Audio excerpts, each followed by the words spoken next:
Muchas gracias, Elviro. En primer lugar, querría dar las gracias a la Fundación Jiménez Abad, al Instituto de Derecho Parlamentario de la Universidad Complutense de Madrid y al Departamento de Derecho Político por hacerme el amable ofrecimiento de participar en estas cuartas jornadas de Derecho Parlamentario. Quiero significar también la labor del coordinador, a Ignacio Torres Muro, y a Fernando Reviriego, que está en todas las tareas de brega.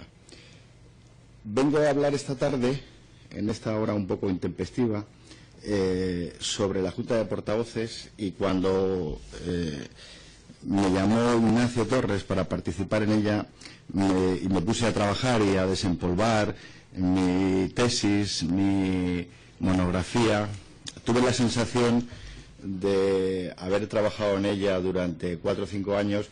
Digo que tuve la sensación como cuando uno se pone a recordar un viejo amor que tuvo hace 14 o 15 años y que los recuerdos que tiene de ellos son gratos. El trabajo que yo realicé sobre la Junta de Portavoces, no sé si es porque era más joven o porque lo cogí con muchas ganas, pero la verdad es que tengo un recuerdo grato de la cantidad de horas que trabajé en la Biblioteca del Congreso, en la Biblioteca del Senado, en el Centro de Estudios Constitucionales, para ofrecer como fruto esta monografía. Con lo cual, nunca tengo pereza. Normalmente cuando tratamos temas, al final acabamos un poco quemados, un poco cansados de los temas. Nunca he tenido pereza para volver a hablar de la Junta de Portavoces. Dado lo limitado del tiempo, voy a hacerles a ustedes fundamentalmente un extracto de los 4 bloques que, a mi juicio, son significativos conocer de esta institución, de este órgano. Incluso me atrevería a decir que en algunas ocasiones puede que haga manifestaciones contrarias a las que ha hecho mi presentador, porque, como veremos, la funcionalidad de la Junta de Portavoces es irregular, depende de muchos elementos y, por lo tanto, no en todos los sitios el órgano se establece como muy funcional o como muy relevante, depende de muchas circunstancias. Juegan aquí la virtualidad de los partidos políticos, la actividad parlamentaria, las mayorías, los binomios mayoría-gobierno, minoría-oposición. Son muchos los elementos que entran en juego. Pero bien, como les comentaba, el análisis lo quiero focalizar sobre 4 ámbitos. Uno de antecedentes, otro de derecho comparado, otro de estudio de las funciones y otro en el que resumiré un poco la figura, el órgano en las distintas asambleas de las comunidades autónomas, teniendo en cuenta que la variedad o la amplitud es mucha y es difícil reducir o concretar u obtener elementos comunes en un órgano tan variado como este. Los antecedentes de la Junta de Portavoces en nuestro derecho parlamentario no se dan ni en la sociedad estamental ni en el primer parlamentarismo. El primer indicio o la primera similitud, no cabe todavía titularlo como institución, la podemos encontrar en el reglamento parlamentario de 14 de febrero del 38. En el Parlamento de esa fecha se establecía una subdivisión de los parlamentarios en función de un orden numérico, a las que se les denominaban secciones. Unas secciones que era una subdivisión meramente aleatoria. Esas subdivisiones se renovaban durante unos periodos y es curioso ver o estudiar cómo no hay ni identidad ideológica ni agrupación parlamentaria de ningún tipo. Incluso esas secciones que se van modificando son contradictorias en sus decisiones o en las interpretaciones, de tal manera que no puede apreciarse más que una subdivisión dentro del conjunto de los parlamentarios. Pero que digo que en la mayoría de las ocasiones el criterio es muy variable y no existe identificación. Incluso habría que decir que esas secciones no tienen influencia en la ordenación de la actividad de la Cámara, con lo cual podemos utilizarlo como antecedente, pero en definitiva un antecedente muy precario. ¿Por qué? Pues porque prácticamente hasta la vigencia de los reglamentos provisionales del 77, la función de ordenación de la actividad parlamentaria está atribuida eminentemente al presidente. Luego irá participando en un mayor grado la mesa. Habría que decir que estas secciones o esta subdivisión en secciones estará presente hasta el reglamento de 1873 y que la Constitución del 69, aunque introduce la posibilidad de la asociación política, el partido político aún no está conformado, aún no está configurado. Y eso tiene una traducción muy importante en el ámbito de la Cámara, sobre todo en el aspecto de la organización interna de los grupos parlamentarios. Pero ya hay una incidencia que es o que conviene constatar, y es que los partidos políticos ya ven la necesidad de influir en la actividad parlamentaria. Es decir, que el partido político cree que es muy conveniente que la actividad parlamentaria en alguna manera esté influenciada por ellos. Les voy a leer un ejemplo, que es el del Partido Republicano Federal, que le hacía firmar a los parlamentarios una especie de compromiso de cara a que iban a seguir las indicaciones del partido y que deberían de influir en alguna medida en la actividad y la regulación del Parlamento. El Partido Republicano Federal les hacía las siguientes interrogaciones a sus parlamentarios. Les decía: ¿prometéis formalmente y bajo vuestra palabra de honor que si sois elegido diputado votaréis en las Cortes Constituyentes de la República Federal Democrática? Les seguía preguntando que mientras que dure la representación que el partido os confía no aceptaréis cargo alguno retribuido por parte del Gobierno, que si el partido os lo exigiere compareceréis ante el mismo para rendir cuentas de vuestra gestión y del cumplimiento de las promesas que habéis hecho. Luego acababa con una coletilla muy barroca y curiosa. En definitiva, el partido es consciente de que hay que influir en la actividad parlamentaria y hay que hacerlo a través del grupo parlamentario. Pero ocurre que ni el partido político tiene una estructura de peso, una organización firme, ni el grupo parlamentario tampoco la tiene. El partido político porque no ha surgido la necesidad y el grupo parlamentario porque no existe la regulación.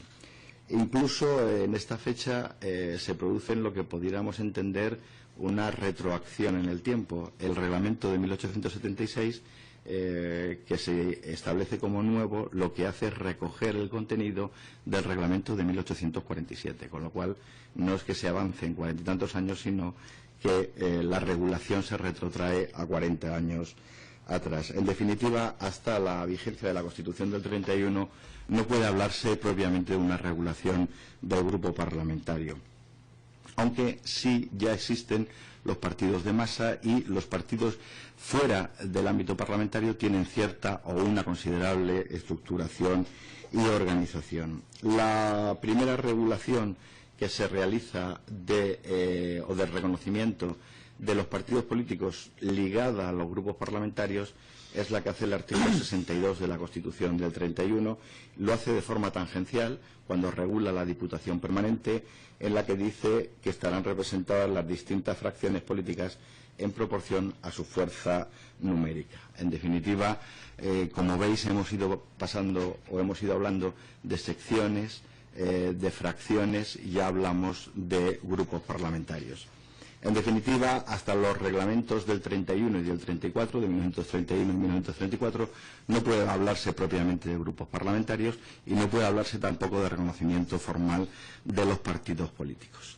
En lo que podríamos decir el reconocimiento jurídico más reciente, tenemos que acudir, curiosamente, a la Ley para la Reforma Política del año 77, un ejemplo de modelo legislativo. Una ley con 4 artículos tiene un impacto y una capacidad de organización tremenda de la que el legislador actual debería de tomar ejemplo.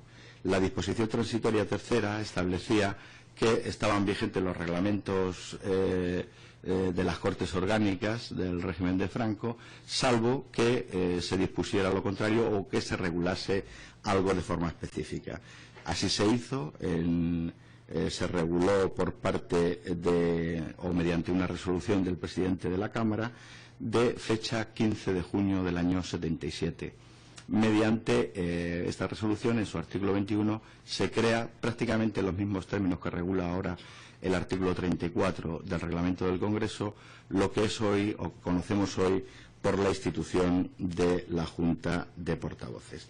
Es una Junta de Portavoces totalmente novedosa en el ámbito parlamentario, no, como veremos luego, en el ámbito del derecho comparado, y fundamentalmente la virtualidad con la que nace es la de buscar el acuerdo político y tener cierta influencia en la ordenación de la actividad parlamentaria, tanto en los plenos, el orden del día y en alguna medida en la actividad de las comisiones.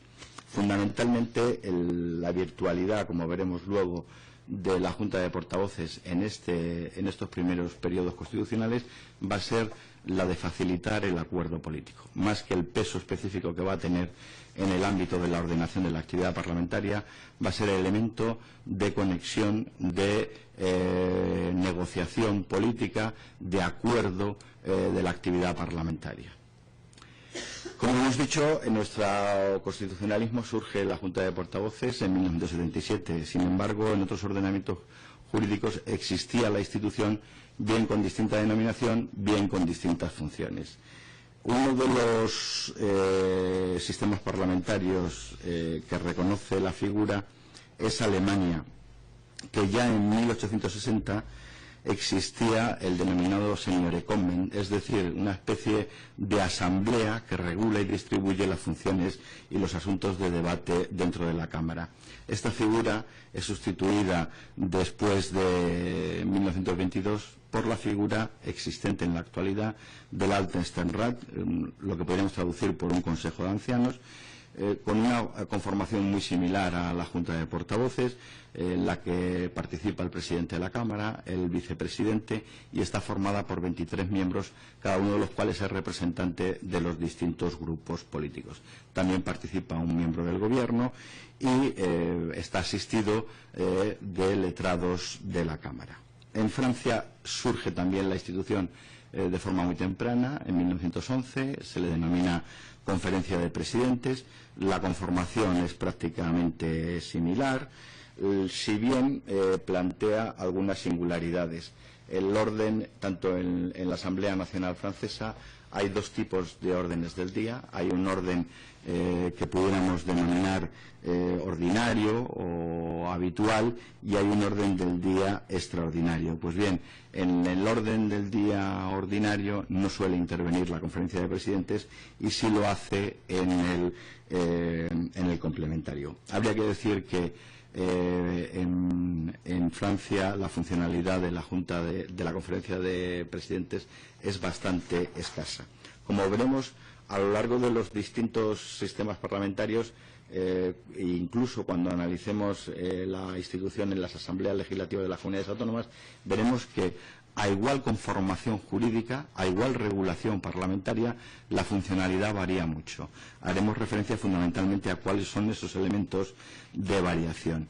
En Italia se regula la institución, como en España, de forma muy reciente, a partir de 1950, con la denominación identificativa con el Parlamento francés de Conferencia de Presidentes, es la más habitual, también la utiliza el Parlamento Europeo. Y la poca virtualidad de la Conferencia de Presidentes en las cámaras italianas es fundamentalmente debido a la atomización política. El gran número de partidos políticos, la ausencia de mayorías, juega en detrimento de la funcionalidad de la Junta de Portavoces. Hay una curiosidad en la Conferencia de Presidentes italiana, que es que el reglamento no determina a los miembros, con lo cual hay una especie de acuerdo en quién tiene que formar en cada momento parte de la Junta de Portavoces. Es curioso que en aquellas denominaciones de Conferencia de Presidentes suele participar un representante de las comisiones permanentes, como es el caso del Parlamento Europeo, el caso de Francia o el caso de Italia. Y al contrario, cuando la denominación no es esa, no intervienen miembros de las comisiones permanentes, como es el caso de la Junta de Portavoces en España. En el Parlamento Europeo la Conferencia de Presidentes se regula por primera vez en el año 72. Hay una singularidad, que es el grupo de parlamentarios no inscritos, que también participan en la Conferencia de Presidentes. Y hay que decir que la singularidad del Parlamento Europeo radica en que hay Conferencia de Presidentes de la Cámara y Conferencia de Presidentes de cada una de las comisiones, con lo cual hay una especie de duplicidad de funciones y de órgano en el Pleno y en las comisiones. Un segundo ámbito en el derecho comparado es lo que podríamos incluir dentro del modelo anglosajón, con las singularidades que tiene el parlamentarismo anglosajón, sobre todo desde la perspectiva de la conformación. Dentro de ese modelo es interesante destacar cómo regula esta función o cómo se regula esta función en Estados Unidos y en el Reino Unido. Teniendo en cuenta que las funciones de los órganos son distintas, que el modelo de funcionamiento es distinto, habría que decir que en Estados Unidos sí existe la institución, pero no existe en el Reino Unido, con lo cual la ordenación de la actividad parlamentaria se hace con unos mecanismos muy abiertos y fundamentalmente de mucho consenso político, y se atribuye esa función esencialmente a los portavoces de los distintos grupos parlamentarios. Hay que decir que en Estados Unidos existe la figura como comisión de reglamento desde 1789. En definitiva, en esencia, la Junta de Portavoces en Estados Unidos funciona más como un agente de la mayoría parlamentaria. Fundamentalmente lo que pretende es agilizar trámites, facilita pactos, acuerdos políticos y controla la actuación de las comisiones. Como puede verse, son 6 o 7 ejemplos de regulación en los que se ve la disparidad a igual institución, la distinta funcionalidad y la distinta regulación. Por lo que respecta a la regulación en el Congreso y el Senado, no quiero desanimarles a ustedes, pero casi vamos a empezar por el estudio del Senado, que va a ser más breve, en el cual habría que decir que la funcionalidad o la relevancia de la Junta de Portavoces es más bien escasa. Para que no me atribuya a mí ustedes toda la responsabilidad, voy a citar a Ignacio Torres, en el cual entiende que esa poca o menor funcionalidad se debe a 2 razones. Una, porque el Senado tiene atribuida menos responsabilidad política, y en segundo lugar, dice Ignacio Torres Muro, que porque es una Cámara de segunda lectura, en virtud de lo cual la institución pues prácticamente está vacía de contenidos. No puede decirse lo mismo de la Junta de Portavoces en el Congreso de los Diputados. Voy a obviar lo que es la regulación, fundamentalmente desde la perspectiva reglamentaria. Les voy a decir a ustedes que está compuesta por el presidente, por el vicepresidente, por el secretario de la Cámara y por el secretario general, y que suele asistir un miembro del Gobierno. A lo largo de los 30 y tantos años de vigencia de la Junta de Portavoces, la categoría o el nivel del miembro del Gobierno ha ido variando. Ha ido en sus inicios desde el ministro para las Relaciones con las Cortes, Ignacio Camuñas, hasta directores generales, secretarios de Estado, y en la actualidad esa función se le suele encomendar al secretario de Estado de Relaciones con las Cortes.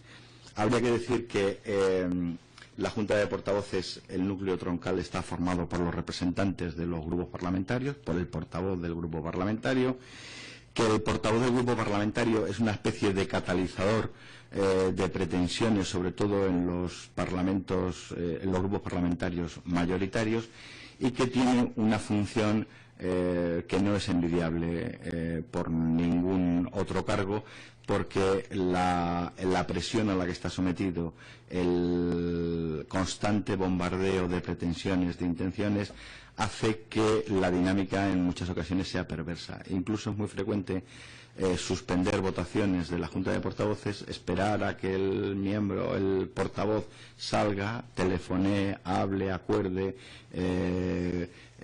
pacte y vuelva a entrar en la sala y se produzca a la votación de la misma. En definitiva, es una actividad eminentemente frenética, porque tiene que controlar a su grupo parlamentario, tiene que aunar las distintas voluntades, tiene que ser consciente o permeable a las distintas corrientes, y todo eso lo tiene que hacer plasmándolo en un calendario de actividad.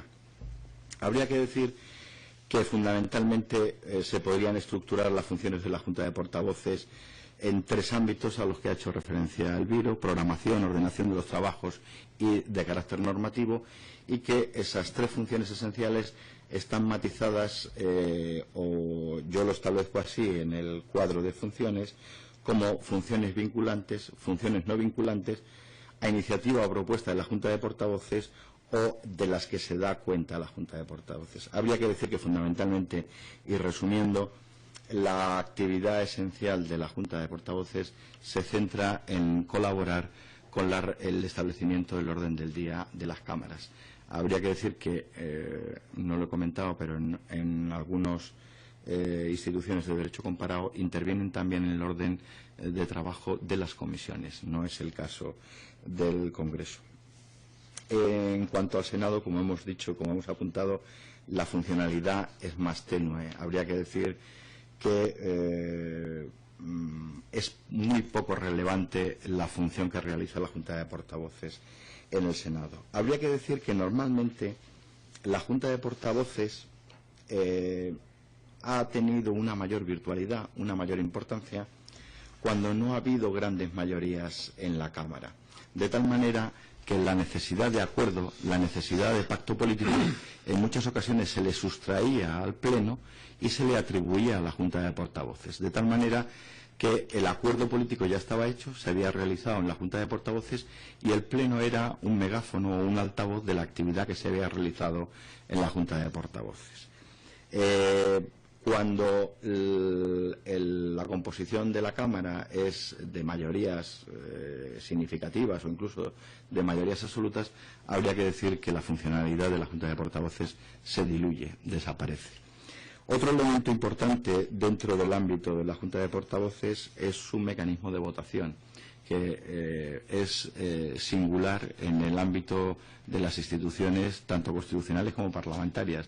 La Junta de Portavoces del Congreso, al contrario que la del Senado, que adopta sus acuerdos por mayoría, en el Congreso de los Diputados lo hace por el mecanismo de voto ponderado, en función de que votan los portavoces de los grupos parlamentarios y su voto vale tanto como miembros tiene la Cámara, de tal manera que en muchas ocasiones no se produce incluso ni a la votación, entendiendo o sabiendo el parecer del grupo parlamentario mayoritario, pues no se llega ni a la votación. Esto plantea un problema que fue uno de los caballos de batalla de mi tesis.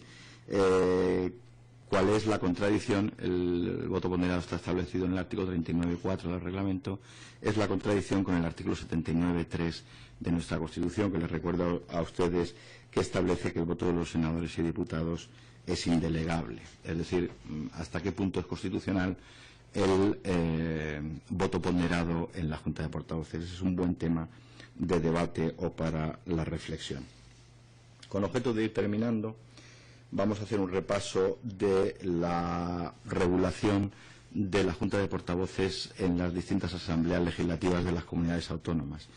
En primer lugar, habría que contextualizar el funcionamiento de los parlamentos autonómicos. Habría que decir que en el ámbito de la regulación hay un gran mimetismo con el reglamento del 82, a excepción de Cataluña y el País Vasco, que curiosamente no acuden al reglamento del 82, sino que acuden a los reglamentos provisionales del 77. Y habría que decir que también es un universo complejo, a pesar del mimetismo existente en la regulación. Es un universo complejo difícilmente reducible o difícilmente abarcable. ¿Por qué? Pues por muchas singularidades. En primer lugar, por una posición de legitimidad democrática con respecto del Parlamento o de las asambleas legislativas de las comunidades autónomas con respecto al resto de órganos de la comunidad.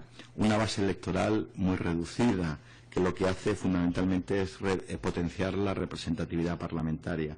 Unas composiciones poco numerosas, incluso en algunos casos es casi o cuasi familiares la reunión del Pleno de las asambleas, una mayor proximidad a los ciudadanos y una más fácil tarea de control y de impulso de la actividad del Ejecutivo. Con ese contexto, ¿cómo se regula la Junta de Portavoces en las distintas reglamentos de las asambleas legislativas de las comunidades autónomas? Pues de forma muy dispersa, de forma muy variable. Incluso habría que decir que hay excepciones singulares o un poco estrambóticas dentro del derecho parlamentario. Pero bien, en nuestro ámbito de estudio pues cabe todo. Fundamentalmente, lo más importante es analizar la funcionalidad política en los distintos parlamentos. Habría que decir que es mayor que en el Senado, indudablemente, y mayor que en el Congreso de los Diputados. Quizás por alguna de las características que hemos apuntado, o también teniendo en cuenta siempre la distribución en el ámbito de la Cámara. Allí donde hay mayorías absolutas, la funcionalidad de la Junta de Portavoces es prácticamente nula o de coadyuvante a la función del presidente o de la mesa. Por el contrario, donde hay un reparto o una atomización de la representación, ahí surge una funcionalidad muy significativa de la Junta de Portavoces. ¿En aras de qué? Fundamentalmente del acuerdo, del pacto y del consenso político. Como hemos dicho en ocasiones en el Congreso de los Diputados, sustrayendo el debate al Pleno. Es curioso en este sentido establecer que la regulación de todas los reglamentos establecen que las reuniones de la Junta de Portavoces serán a puerta cerrada, a excepción del Parlamento de Andalucía, que las hace a puerta abierta. Curiosamente, el Parlamento de Andalucía, la funcionalidad de la Junta de Portavoces es equiparable a la del Senado, es decir, prácticamente inexistente, y sin embargo, en el resto de parlamentos sí tiene una funcionalidad significativa. Habría que decir que, en definitiva, al igual que en el derecho comparado y al igual que en el Congreso y el Senado, la funcionalidad de la Junta de Portavoces en las asambleas legislativas de las comunidades autónomas pende fundamentalmente del reparto y de la virtualidad de los grupos parlamentarios. Para ir concluyendo y ajustándome al horario previsto, ¿qué conclusiones podríamos sacar de la institución? Habría que decir que fundamentalmente es una institución de un carácter eminentemente político, aunque se le pretende dar una intervención en ámbitos de ordenación de la actividad parlamentaria. A mi juicio, esa no es la funcionalidad troncal de la Junta de Portavoces. Yo creo que la Junta de Portavoces tiene un marcado cariz político. Es fundamentalmente un centro de pacto, un centro de acuerdo, un centro de negociación, un centro de establecimiento de directrices o de actuaciones futuras, pero siempre con un marcado carácter político. Habría que decir que la funcionalidad de la Junta de Portavoces depende muchísimo de la distribución dentro de la Cámara y que depende muchísimo de la fortaleza del grupo o del partido político. Aquí se produce una dicotomía. Cuando el grupo parlamentario es relevante o se sobrepone al partido político, la Junta de Portavoces se erige como órgano de negociación, como órgano de acuerdo, como órgano de pacto. Cuando el partido político se impone sistemáticamente al grupo parlamentario, la Junta de Portavoces es un mero órgano burocrático y un mero órgano de imposición de consignas parlamentarias. En definitiva, aunque la regulación es la misma, el establecimiento de la normativa no varía, la funcionalidad de la Junta de Portavoces varía de una legislatura a otra, fundamentalmente dependiendo de la posición del partido político, de la posición del grupo parlamentario y de del reparto numérico dentro de la Cámara. Más cuestiones relativas, en conclusión, a la Junta de Portavoces. Al igual que ocurre en Francia o en Italia, yo creo que sí sería conveniente la participación dentro de la institución, dentro de la Junta de Portavoces, de representantes, no digo ya los presidentes, pero sí digo de representantes de las comisiones permanentes de cada una de las cámaras. Si en última instancia la funcionalidad de la Junta de Portavoces es ordenar políticamente la actividad parlamentaria, o el elemento troncal de la actividad parlamentaria son las comisiones, con lo cual en alguna medida debería de tener representación. Más cosas importantes en esta conclusión sobre la Junta de Portavoces. Habría que decir que ante una regulación homogénea su funcionalidad es eminentemente dispar. En la pregunta o en la tesitura de que es necesaria su existencia o no es necesaria, la conclusión es más o menos sencilla. Habría que decir que es necesaria la persistencia del órgano, sobre todo allí cuando cabe la posibilidad de que tenga una funcionalidad concreta. En definitiva, pienso que es una institución relevante, es una institución importante, tiene altibajos, en función de los criterios que hemos establecido, pero en última instancia yo sí pienso que es una institución eminentemente cuya existencia es o está obligado toda asamblea o todo parlamento. Que se le podrían dar visos de mayor funcionalidad, que en otras ocasiones, como es el del Senado, habría que repensarse la necesidad de su existencia, indudablemente que sí. Pero yo creo que en las cámaras que tienen una actividad política significativa y continuada, yo creo que en todo caso la institución es necesaria. Esto es todo. Muchas gracias.